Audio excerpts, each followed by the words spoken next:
हमारे केवल महिसान ID news के, और आज हम मोमिनपुरा में बैठे हुए इंडियन यूनियन मुस्लिम लीग के नागपुर शहर उपाध्यक्ष नजमीर फरज साहब के साथ बैठे, और हम इनसे जानना चाहते हैं कि इन्होंने कलेक्टर ऑफिस में ज्ञापन दिया, तो ज्ञापन में क्या था और उन्होंने क्या उम्मीद लगाई है कि वहाँ से कुछ उनके ज्ञापन पे कार्रवाई की जाएगी या नहीं की जाएगी। तो चलिए हम बात करते हैं। सर, आप बता सकते हैं कि आप अभी कुछ ही दिन पहले कलेक्टर ऑफिस गए, तो क्या ज्ञापन था और क्या मुद्दा था आपका?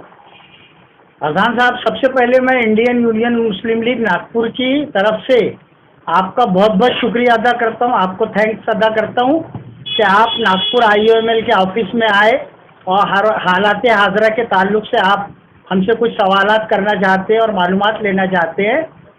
हाँ, जहाँ तक कलेक्टर ऑफिस जाने की बात है, तो तकरीबन हम इस दौरान में 3 मरतबा कलेक्टर ऑफिस जा चुके हैं, और कलेक्टर ऑफिस जाने का जो हमारा मकसद है, जो मुद्दे हैं, वो तमाम मुद्दों पर बात करने से पहले मैं इन 2 शेरों के साथ अपनी गुफ्तगू का आगाज़ करना चाहूँगा कि तू इधर उधर की ना बात कर, तू इधर उधर की ना बात कर, ये बता काफिला क्यों लुटा, मुझे राहजनों से क्या गरज, तेरी रहबरी का सवाल है।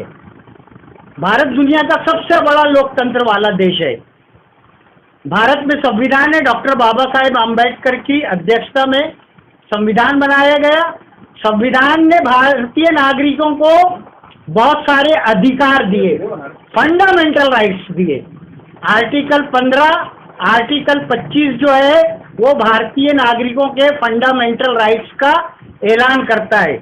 अब मैं आता हूँ असल मुद्दे की तरफ कि हम बार बार कलेक्टर ऑफिस क्यों जा रहे हैं।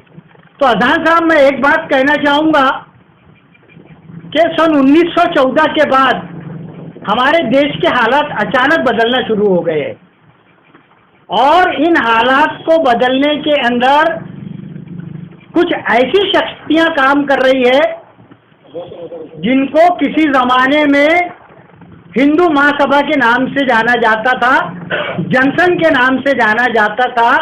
आज उन्हीं शक्तियों ने रूप बदलकर RSS का रूप धारण कर लिया है, और RSS का एक एजेंडा है।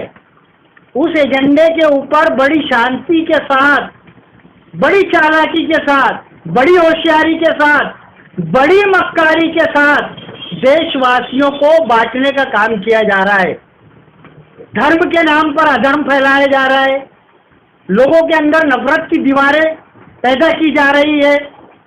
जातिवाद, वहशतनाक, दहशतनाक, ये चीज़ें जो है भारतीय अवाम को थाली में सजाकर परोसी जा रही है। आप देख रहे हैं कि अचानक धार्मिक उन्माद जो है पूरे भारत के अंदर बहुत तेजी से फैल गया है। उसमें कभी मॉब लिंचिंग की जा रही है, कभी मर्डर किया जा रहा है, कभी रेप किया जा रहा है। हम कलेक्टर के पास 3 मरतबा 3 मुद्दों पर पहुंचे। अभी जो फिलवक्त हम गए थे दिल्ली के अंदर, राबिया सैफी का जो वहशियाना कत्ल हुआ, जो वहशियाना मर्डर हुआ, जो दहशतनाक सलूक उसके साथ किया गया, उसने भारत के नागरिकों के रोंगटे खड़े कर दिए। परंतु सबसे दुख की बात यह हुई कि जिस तरह भारत के नागरिकों ने इसके ऊपर अपना रद्द अमल जाहिर करना था, जिस तरह का प्रोटेस्ट करना था राबिया सैफी और राबिया सैफी के परिवार के लिए, वो प्रोटेस्ट नहीं हो पाया। और नागपुर IUML मुबारकबाद की मुस्तहिक है, काबिले मुबारकबाद है कि IUML की तरफ से सबसे पहले हिंदुस्तान की सरजमीन पर राबिया सैफी के लिए किसी ने प्रोटेस्ट किया है, तो वो मेरे नागपुर IUML के बिरादर से मैं उनको फिर मुबारकबाद देता हूँ और उनकी तारीफ करता हूँ कि उन्होंने राबिया सैफी के मुद्दे को बहुत गंभीरता से लिया और ज़बरदस्त प्रोटेस्ट किया।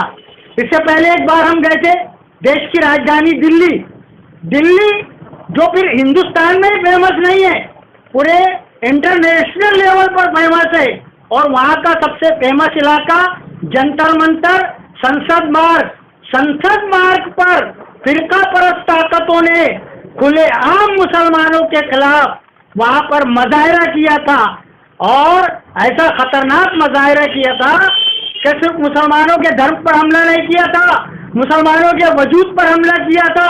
उन्होंने वहां खुलेआम ऐलान किया था कि अल्लाह काटा जाएगा, मुल्ला काटा जाएगा, राम राम चिल्लाएगा। हिंदुस्तान देख रहा था, मरकजी हुकूमत देख रही थी, सूबाई हुकूमत देख रही थी, खामोश तमाशाई की हैसियत से देख रही थी। उस वक्त भी नागपुर आईओ में मिलकर हमारे मुस्लिम लीगी भाइयों ने हिंदुस्तान के अंदर मुस्लिम लीग की तरफ से सबसे पहली आवाज बुलंद की थी, और वो आवाज हमारी सबसे ज्यादा ताकतवर और जबरदस्त ताकत थी। उसके बाद हमारी आवाज के ऊपर जो भारत के सेकुलर नागरिक है, यहाँ तक कि हमारी हिंदू बहनें, हमारे हिंदू भाई जो कि सेकुलर है, वो संसद मार्ग पर आए। खास तौर पर मैं मुबारकबाद पेश करना चाहूंगा CWS हिंदू संस्था को, हिंदू समाज के संगठन को। वो संसद मार्ग पर आए और उन्होंने मुसलमानों के साथ मिलकर वहां पर गिरफ्तारी पेश की। और उतना ही नहीं, अभी उसी संस्था की जितनी हिंदू लेडीज है, उन्होंने राबिया सैफी के लिए फिर एक बार संसद मार्ग के ऊपर इतना शानदार प्रोटेस्ट किया और अमित शाह का घेराव करने के लिए उनकी घर के तरफ चल पड़े। मर्डर बढ़ते जा रहे हैं, बलात्कार बढ़ते जा रहा है। राज्य सरकारें अपनी जगह बैठी हुई है, राज्य सरकारें आश्वासन देती है। आप सवाल कर रहे थे कि कलेक्टर ने क्या जवाब दिया। अरे कलेक्टर को पावर ही क्या होते हैं, वो आपका जो प्रोटेस्ट लेटर रहता है वो ले लेता है आपसे, और आप जिसको प्रोटेस्ट लेटर भेजते हैं वो उसको फॉरवर्ड कर देता है। उसका काम केवल इतना ही रहता है, न वो आश्वासन दे सकता है, न कोई कार्रवाई कर सकता है। हमारे लेटर उसने जो है जिम्मेदारों को भेज दिया है, भारत सरकार को भेजा है, राज्य सरकार को भेजा है।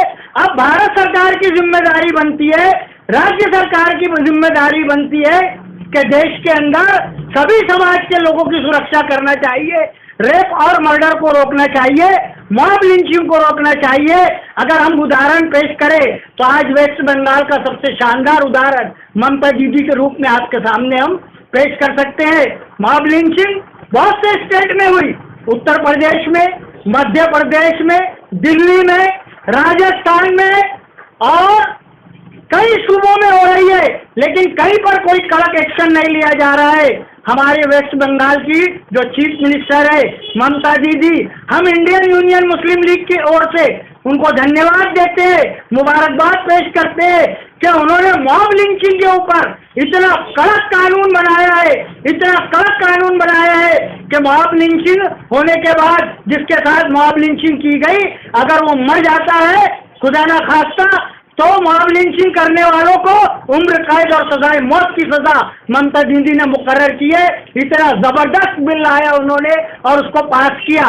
इसी तरह अगर हमारी सरकारें ईमानदार हो जाए, हमारी अदालतें ईमानदार हो जाए, हमारा पुलिस विभाग ईमानदार हो जाए, तो ये जो रेप के केस बढ़ रहे हैं, ये जो मर्डर के केस बढ़ रहे हैं, ये जो मॉब लिंचिंग के केस बढ़ रहे हैं, ये सारे के सारे खुद ब खुद कम हो जाएंगे, खत्म हो जाएंगे। और मैं एक बात और बोलना चाहूंगा, मुद्दे की बात, कि देश के अंदर जो अत्याचार के अंदर सब चीजें आ जाती है, अत्याचार और भ्रष्टाचार का भी खात्मा हो जाएगा। परंतु ये जितनी शक्तियां हैं, ये इन्होंने ईमानदारी से अपनी ड्यूटी को अंजाम देना चाहिए। यही मेरा आपसे कहना है और यही हमारा प्रोटेस्ट है और यही हुकूमतों से हमारा मुतालबा और डिमांड है।